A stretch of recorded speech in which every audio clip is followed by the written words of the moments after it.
everyone. My name is okay नाम में क्या रखा है, you can call me SD। जैसे फिजिक्स, केमिस्ट्री एंड बायो को हम PCP बोल सकते हैं, तो आप मुझे SD बोल सकते हैं।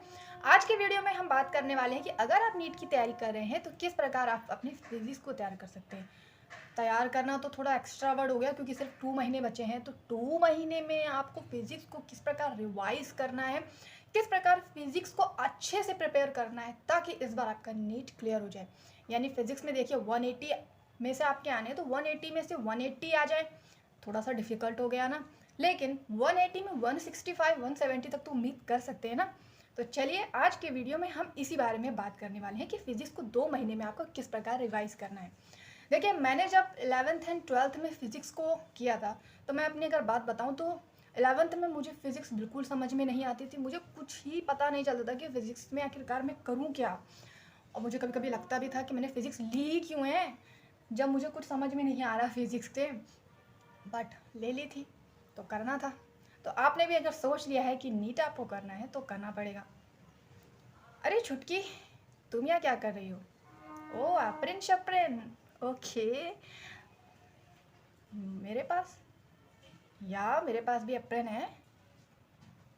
सही कह रही हो तुम, फीलिंग ही नहीं आती ना बिना अप्रेन के। मेडिकल के स्टूडेंट को विदाउट अप्रेन फीलिंग नहीं आती, बट फिजिक्स के लिए अप्रेन, चलिए ठीक है।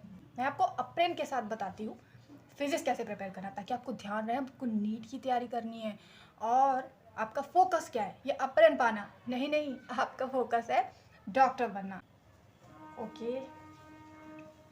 ओके, तो दिस इज़ माई अप्रेन। अच्छा लग रहा है ना, क्यूट। बट बहुत पुराना है ये। आई थिंक ग्रेजुएशन में मैंने लिया था। इंटर तक तो ज़रूरत नहीं पड़ती इतनी, बट ग्रेजुएशन में ज़रूरत पड़ती है। मतलब ज़रूरत क्या पड़ती है, कंपलसरी होता है लेना। की छूट किया।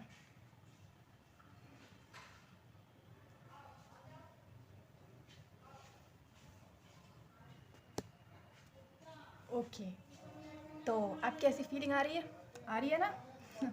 बिल्कुल मेडिकल स्टूडेंट वाली।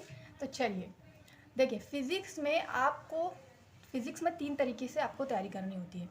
पहला तो आपको जितने भी उसके कॉन्सेप्ट हैं वो प्रिपेयर करने पड़ते हैं। फिर उसके जितने इक्वेशंस हैं, जिसके डेरिवेशंस हैं, वो आपको सारे प्रिपेयर करने पड़ते हैं। एंड मोस्ट इम्पॉर्टेंट, आपको न्यूमेरिकल्स को प्रिपेयर करना पड़ता है, क्योंकि विदाउट न्यूमेरिकल आप चाहते हैं कि फिज़िक्स में आपको कुछ हो सकता है, तो सॉरी, नहीं हो पाएगा। तो करना क्या है, देखिए, सबसे पहले जब भी आप फिजिक्स का कोई कॉन्सेप्ट उठाते हैं, तो जैसे ही वो चैप्टर आपका कंप्लीट हो जाता है, मान लीजिए आपने एक चैप्टर लिया काइनेटिक्स का, या फिर आपने लिया मोशंस का, या आपने वेव्स का लिया, या आपने रे ऑप्टिक्स का लिया, जो भी चैप्टर आपने लिया, तो सबसे पहले आपने उसकी थ्योरी कर ली। थ्योरी तो बहुत ही कम होती है, आपकी फटाफट हो जाएगी। थ्योरी करने के बाद आपको क्या करना है कि उसके जितने भी डेरिवेशंस हैं उनको एक बार अच्छे से देखना है, कि देख कर ही लगाना है कि कैसे कैसे वो लगाए गए हैं। उसके बाद उसको एक बार बिना देखे लगाना है, ठीक है। फिर उसके बाद उससे रिलेटेड जो न्यूमेरिकल्स इंपॉर्टेंट है उन्हें आपको सॉल्व करना है। कहीं पर फंस जाते हैं, देख के सॉल्व करना है, लेकिन देख के सॉल्व करने के बाद फिर से उसको बिन देख के सॉल्व करना है, यानी फिर से उसको अपनी तरह से सॉल्व करना है, ठीक है ना, क्योंकि पेपर में तो अपने आप ही करना पड़ेगा। फिर नेक्स्ट थिंग आपको क्या करना है, क्योंकि आप नीट की प्रिपरेशन कर रहे हैं, तो आपको करना क्या होगा कि जैसे आपने एक चैप्टर नहीं, कम से कम 3-4 चैप्टर कवर कर लेने हैं। इसी तरीके से डेरिवेटिव्स हो गए, सारे के सारे न्यूमेरिकल्स हो गए। मतलब जो हार्ड बहुत है उन्हें आप छोड़ सकते हैं, न्यूमेरिकल्स की बात कर रही हूँ, बट ज़्यादातर तो करने हैं। मोस्ट ऑफ द क्वेश्चंस तो आपको अच्छे से तैयार करने हैं, ठीक है। इसके बाद आपने अगर 4 चैप्टर आपने प्रिपेयर कर लिए हैं, तो उन 4 चैप्टर का आपको मॉक लगाना है, ठीक है। क्योंकि हमें क्या करना है, नीट देना है, तो नीट के लिए आपको पता है कि हमें MCQ फॉर्म में आता है, ठीक है। तो आपको MCQ ही सॉल्व करने पड़ेंगे उन 4 चैप्टर्स के जिन्हें आपने अच्छे से प्रिपेयर कर लिया है। एक बार ऐसा करने के बाद हो सकता है कुछ MCQ आपके बन रहे हो, कुछ MCQ आपके नहीं बन रहे हो। कई के तो बहुत ही कम नंबर भी आ सकते हैं। हो सकता है 20 नंबर आए, 25 आए, 50 आए, या 80 तक पहुंच सकते हैं। तो आपको लगेगा यार मुझे तो 180 तक पहुंचना है, मैंने तो सिर्फ 80 तक ही पहुंची, तो बहुत ही डिफरेंस है। तो वहाँ पे आपको परेशान नहीं होना है। ये पहली बार है ना, ऐसा होगा। अब आपको नेक्स्ट टाइम फिर से इस मेथड को रिवाइज करना है। यानी कि आप देखेंगे आप क्या होगा कि पहली बार जितने टाइम में आप 4 चैप्टर को तैयार कर रहे थे, उसके बाद उसके न्यूमेरिकल्स कर रहे थे, उसके बाद उसके MCQ कर रहे थे, उसमें जो आपको 4 घंटे लग रहे थे, अब हो सकता है आपको 3.5 घंटे लगे, या बहुत अच्छा आपका ब्रेन है तो 3 ही घंटे में हो जाएगा। ठीक है। और आपके जो MCQ में पहले आपके सिर्फ 70 बन रहे थे, अब आपके 100 तक आप आ गए, यानी कुछ तो प्रोग्रेस हुई है ना। इसी तरह 4 चैप्टर्स को डिवाइड करके आपको इसी तरह प्रिपेयर करना है, इसी तरह MCQ करना है। ध्यान रखिए लास्ट के 2 मंथ में रिवाइजिंग का बहुत ज़्यादा इंपॉर्टेंस होता है, तो आपको रिवाइज ज़्यादा करना है। जो चैप्टर अभी तक आपने छुआ नहीं, बिल्कुल टच नहीं किया है, आपको नहीं पता उसके बारे में कुछ भी, मैं आपको रिकमेंड करूँगी उसे छोड़ दीजिए। बट अगर वो 1 है या 2 है, इससे ज़्यादा है तो करना ही पड़ेगा।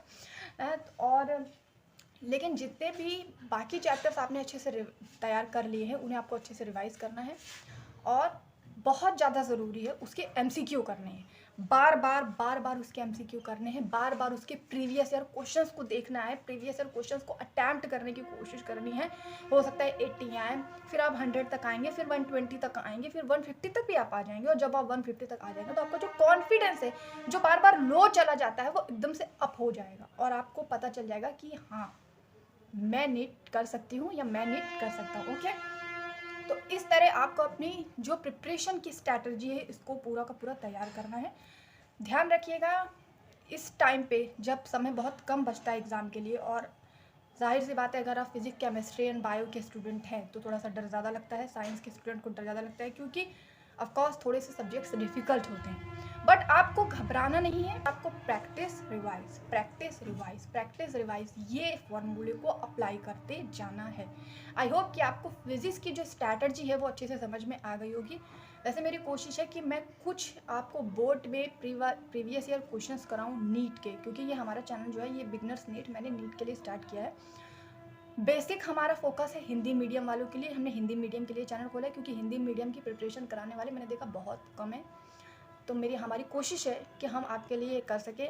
अगर आप इसको पसंद करेंगे, सजेस्ट करेंगे, आप चाहेंगे कि हम आपके लिए ऐसा करें, और जो मैंने आपको फिजिक्स की स्ट्रैटेजी बताई है वो अगर आपको पसंद आई है और आप चाहते हैं तो कि मैं बायोलॉजी में सेक्शन वाइज, यानी zoology and botany and chemistry में भी आपको इसी तरह स्ट्रैटेजी बताऊँ नीट का एग्ज़ाम होने से पहले, चूँकि आप जानते हैं कि अब थोड़ा ही समय बचा हुआ है, क्योंकि मई में तो आपका एग्जामिनेशन है और अभी चल रहा है मिड फरवरी। ओके, तो थोड़ा ही समय बचा है, बट इतना भी कम समय नहीं है। अगर आप एकदम सीरियस कैंडिडेट्स हैं, तैयारी को बहुत अच्छे से कर रहे हैं, अभी भी अगर आपने स्टार्ट किया लेकिन टाइम ज़्यादा दे रहे हैं, देखिए अगर 2 तरीके के स्टूडेंट्स होते हैं, एक जो हमेशा से तैयार कर रहे हैं तो वो तो थोड़ा सा कम टाइम मैनेज करके भी काम कर लेंगे, क्योंकि वो पहले तैयार कर चुके हैं ऑफकोर्स।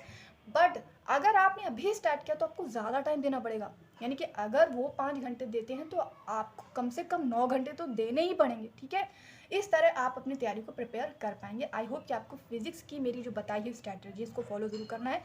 3 बातों को गांठ बांध लीजिए। फिजिक्स में न्यूमेरिकल्स पे फोकस करना है, NCERT को अच्छे से तैयार कर लेना है, प्रीवियस ईयर क्वेश्चंस कर लेने हैं, ज़्यादा से ज़्यादा MCQ फॉर्मेट में क्वेश्चंस को अटैम्प्ट करना है। बस इन 3 बातों को अच्छे से तैयार कर लीजिए, और टाइम मैनेजमेंट पर भी फोकस करना है, यानी एक टाइम लिमिट के अंदर ही इन सबको करने की कोशिश करनी है, यानी MCQ को खास तौर पर टाइम लिमिट के अंदर करना है। आई होप कि आपको स्ट्रैटेजी पसंद आई होगी। अगर आपको हमारी स्ट्रैटेजी पसंद आई तो वीडियो को लाइक कीजिए, और अगर आप चाहते हैं कि हम भी आपके लिए बायोलॉजी एंड केमिस्ट्री से रिलेटेड आपके लिए और वीडियोस लाएं, नीट की प्रिपरेशन से रिलेटेड और वीडियोस लाएं, तो ज़रूर कमेंट में बताइएगा। वीडियो पसंद आए तो लाइक कीजिए, शेयर कीजिए, चैनल पर नए हैं तो सब्सक्राइब ज़रूर कर लें। मिलते हैं नेक्स्ट वीडियो में, बाय। ओके छुटकी, तो भी बाय कर दो या बाय।